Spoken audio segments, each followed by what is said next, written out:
Hello everyone, welcome to the learning solutions. मैंने आगे आपके लिए लेके आई चाइल्ड डेवलपमेंट एंड पेडागोगी के प्रीवियस ईयर क्वेश्चंस की सीरीज़ और ये पार्ट 6 है। इससे पहले मैं 5 पार्ट्स करा चुकी हूँ जिसका लिंक मैंने डिस्क्रिप्शन बॉक्स में दे रखा है और ये बहुत इंपॉर्टेंट है सीटेट एग्जाम के लिए। So let's start.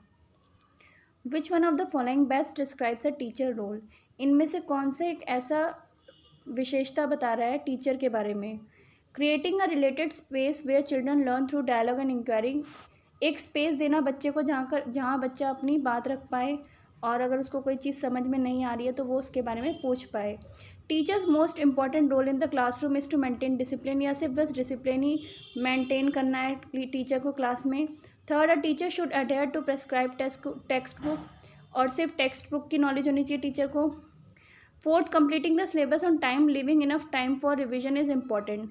मतलब सिलेबस कंप्लीट करना है और रिवीजन के लिए टाइम छोड़ना है।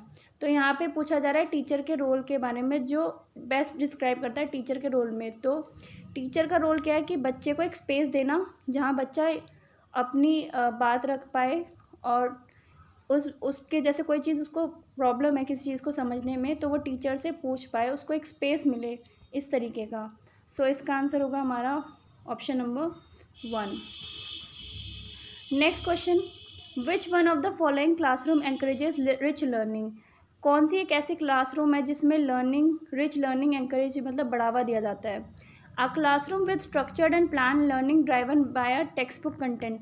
सिर्फ किताबों की उससे ही पढ़ाया जाएगा, आपको एक्सटर्नल नॉलेज या किसी और तरीके से नहीं पढ़ा सकते। सिर्फ टेक्स्ट बुक में जो चीज़ें लिखी हैं सिर्फ वही रटवाई जाएंगी।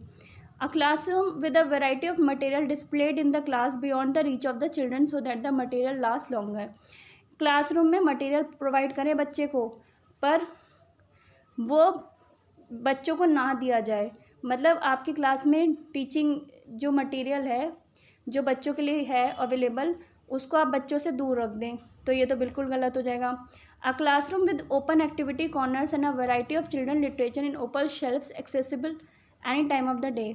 मतलब ओपन एक्टिविटी कॉर्नर्स प्रोवाइड कर रहा है ताकि बच्चे कोई भी चीज़ उसको ज़रूरत हो क्लासरूम में से लेने की तो वो ले पाए at any time of the day, तो ये बिल्कुल ठीक है।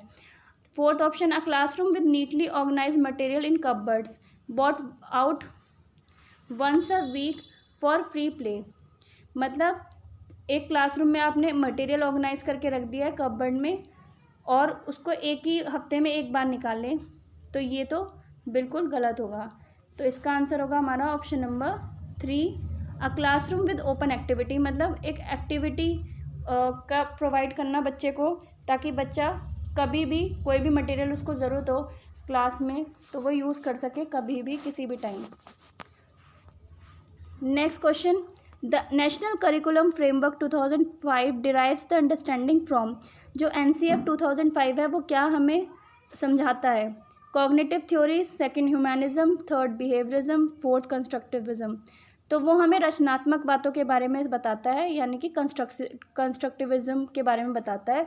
तो इसका आंसर होगा हमारा option number 4। Next, the children in a class is considered to be motivated if. एक बच्चा क्लास में अपने आप को मोटिवेट कब फील करा सकता है। First, they ask question seeking clarification from the teacher. वो क्वेश्चंस पूछता है टीचर से ताकि उसको क्लैरिफिकेशन मिल पाए। Second, they come to school neatly dressed in the uniform. एक अच्छी सी यूनिफॉर्म पहन के बच्चा आता है। Third, they maintain discipline in the class. Discipline maintain करता है बच्चा। फोर्थ, और आर रेगुलर इन अटेंडेंस, मतलब अटेंडेंस रेगुलर देता है। तो इसमें पूछा जा रहा है the children is considered motivated if. Best option पूछा गया है, तो बच्चा अगर मोटिवेटेड होगा तो वो टीचर से ईजिली क्वेश्चंस पूछ पाएगा और उसका क्लैरिफिकेशन मांग पाएगा। तो इसका आंसर होगा हमारा option number 1। Next question, which type of students are included in inclusive class. जो इंक्लूसिव क्लासरूम है उसमें किस तरह का बच्चे इंक्लूड होंगे, जो समावेशी शिक्षा है उसमें किस तरह के बच्चे आएंगे। Only specific students, general and specific students, only general student, multilinguistic and gifted student. तो जो इंक्लूसिव क्लास है उसमें नॉर्मल बच्चे, गिफ्टेड बच्चे, सभी तरह के बच्चे आते हैं। तो इसका आंसर होगा हमारा second, general and specific students. General normal बच्चे, स्पेसिफिक जिनका IQ लेवल अच्छा है बहुत ज़्यादा, तो वो उस तरह के बच्चे भी इसमें इंक्लूड होंगे। Next question, from the following which term defines the mathematics related learning disability, मतलब एक लर्निंग डिसेबिलिटी जो मैथमेटिक्स से रिलेटेड हो, यानी कि कैलकुलेशन से रिलेटेड हो। First dystopia, second dyslexia, third dyscalculia, fourth none of these. तो डिस्टोपिया में क्या हम फील करते हैं, अपनी बॉडीज़ से रिलेटेड कुछ, जैसे कि हमारा वेट बढ़ना, हमारा कोई स्ट्रक्चर, फिजिकल स्ट्रक्चर में किसी तरह का परिवर्तन आना जो हमें सही नहीं लग रहा है। डिसलेक्सिया में क्या होता है, रीडिंग डिसऑर्डर। डिसकैलकुलिया क्या होता है, हमारा मैथमेटिक्स से रिलेटेड होता है, मतलब कैलकुलेशन से रिलेटेड। सो इसका आंसर होगा हमारा option number 3, dyscalculia. Next question, successful inclusion needs. Successful inclusion क्या चाहिए उसके लिए, lack of capacity building lack, मतलब ये तो गलत है। नो इन्वॉल्वमेंट ऑफ पेरेंट्स, ये भी बिल्कुल गलत है। सेग्रीगेशन, बच्चों को अलग कर देना, ये तो बिल्कुल ही गलत है। फोर्थ, सेंसिटाइजेशन मतलब जो स्पेशल स्टूडेंट्स के बच्चे होते हैं वो टाइम स्पेंड करते हैं नॉर्मल बच्चों के साथ, मतलब आपस में आके साथ में पढ़ते हैं। तो इसका आंसर होगा हमारा option number 4। Next question, which of the following is not a quality of good teaching. Good teaching की कौन सी एक क्वालिटी नहीं है, नॉट पूछा गया है। Autocratic, democratic, sympathetic, desirable, information provider. तो डेमोक्रेटिक फ्रीडम होता है, सिंपैथेटिक मतलब टीचर को सिंपैथी होगी बच्चे से, डिज़ायरेबल इंफॉर्मेशन प्रोवाइडर, इंफॉर्मेशन होगी तभी तो टीचर है वो। तो इसका आंसर होगा हमारा फर्स्ट, ऑटोक्रेटिक। ऑटोक्रेटिक मतलब एक तरह से रूल करना, चाहे कंट्रोल करना, किसी डर की वजह से करना या डरा कर करना। तो ऑटोक्रेटिक एक तरह से हम सपोर्ट नहीं करते हैं गुड टीचिंग के लिए, तो ये होगा हमारा ऑटोक्रेटिक।